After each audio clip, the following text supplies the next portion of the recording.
नमस्कार दोस्तों, आप सबको दिवाली की बहुत बहुत शुभकामनाएं। मीना, सफाई का काम इतने धीरे धीरे कर रही हो, दिवाली करीब आ गया है। ये है पूनम, जो नौकरों को अपने पाँव की जूती समझती थी। हर पल उनको डांटते रहना, उन पे झूठे इल्जाम लगाना।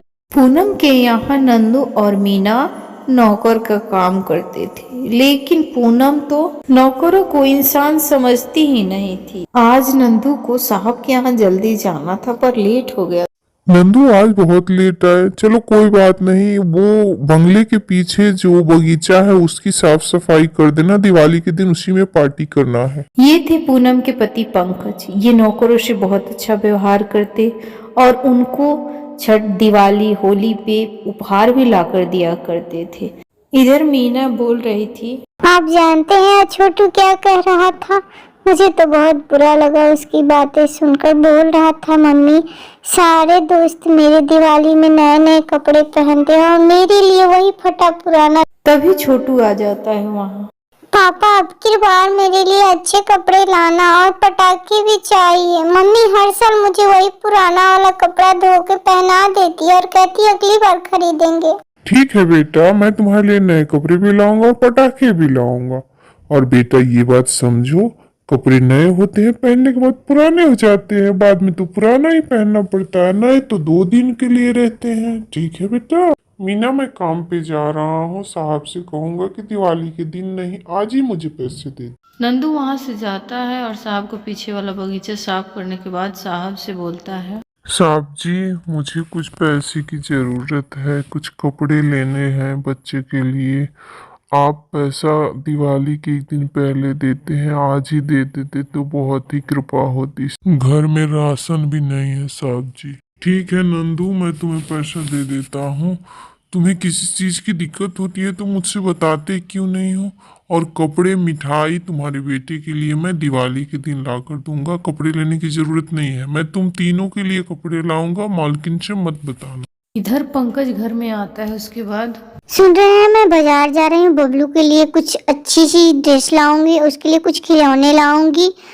सबसे अलग दिखना चाहिए मेरा बेटा दिवाली में। पूनम के दिखावे की आदत से पंकज बहुत परेशान रहता था, लेकिन वो कितना भी समझाता, वो अपनी आदत से बाज नहीं आती।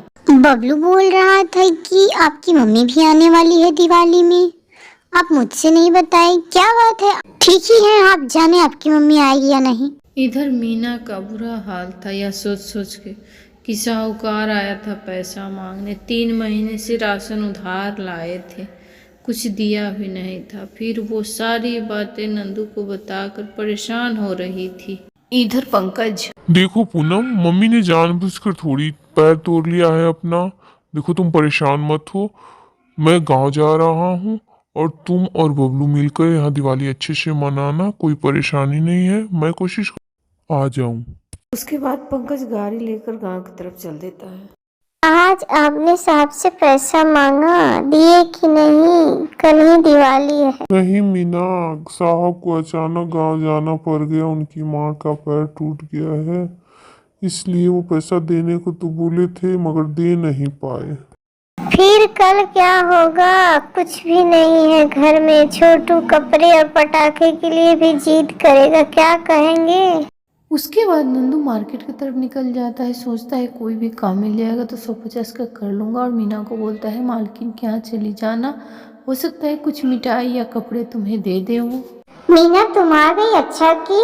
बर्तन पड़े हुए हैं, उसको धो दो और बाहर कुछ कबाड़ पड़ा है, उसको उठाकर स्टोर रूम में रख दो। बाहर की साफ सफाई ढंग से कर दो, क्योंकि कल फिर तुम नहीं आओगी। मीना बर्तन धोने के बाद साफ सफाई करके फिर मालकिन के पास जाती है और कहती है, मालकिन अब मैं घर जाऊँ? मालकिन, कल तो दिवाली है। साहब पैसा देने को बोले थे पर वो चले गए। आप चाहे तो कुछ पैसा दे देती, मेरे घर में भी दिवाली मन जाता। पूनम का रवैया नौकरों के साथ बदलने वाला नहीं था। तुम लोग जितना काम नहीं करते हो उतना पैसे के पीछे पड़े रहते हो। पैसा साहब आएंगे तभी मिलेगा, वो कल आए या परसों आए, समझी? मीना वहाँ से अपने बच्चे को लेकर चल देती है। यही सोचती है कि कल दिवाली है, क्या करेंगे, पता नहीं उनको कोई काम मिला कि नहीं। यही सोचते हुए माँ लक्ष्मी का नाम लेते हुए वो घर आती है उदास मन से। अगले दिन बबलू खेल रहा होता है और वहीं नंदू कुछ कर रहा होता है। तभी एक सांप आता है और अचानक से उसको डस लेता है। तभी बबलू वहां गिर जाता है। फिर नंदू चिल्लाते हुए वहां आता है। अरे छोटे साहब, क्या हुआ? पहले जल्दी से इनके पाँव को बांध देता हूँ, नहीं तो बीस बहुत आगे बढ़ जाए। बबलू के पाँव को अपनी पगड़ी में से फाड़कर बांधता है और उठाकर घर में ले जाता है। मालकिन जल्दी से फोन पंकज के पास करती है। पंकज आने ही वाला था, घर पहुंचने ही वाला था। तभी ये खबर सुनते ही वो वैद्य जी को लेकर साथ घर पहुंच जाता है। वैद्य जी उपचार करने के बाद कहते हैं, साहब जी, थोड़ी देर में बच्चे को होश आ जाएगा। आप उस आदमी को शुक्रिया अदा कीजिए जिसने इसके पैर में कपड़े बांधे। बांधने की वजह से ही विष नहीं फैला, नहीं तो साहब जी कोई उपचार कुछ नहीं कर पाता। नंदू, मैं तुम्हें कैसे शुक्रिया अदा करूं? तुमने कितना बड़ा काम किया, मेरे बेटे को नया जीवन दिया है नंदू। पंकज वैद्य जी को फीस देकर उनको घर तक छोड़ आता है और उनको भी धन्यवाद कहता है। इधर मीना चूल्हा जला के चूल्हे पे खाली पानी रख के बैठ के रो रही थी। मम्मी आप रोती क्यों हो? शाम होने तक देखना पापा राशन भी लाएंगे और मेरे लिए पटाखे भी लाएंगे। इधर पंकज, नंदू, मैं जितना भी कहूँ उतना कम है। और पूनम तुमसे माफी मांगेगी, मैं उसकी तरफ से मैं तुमसे माफी मांग रहा हूँ। तुमने जो किया वो मैं पूरे जीवन में नहीं चुका सकता। नंदू, मेरी तरफ से ये ले लो पैसे, तुम जाओ, तुम्हें जो जो मन कर अपने बच्चे के लिए, बीबी के लिए खरीद के लाओ और बहुत अच्छे से दिवाली मनाओ।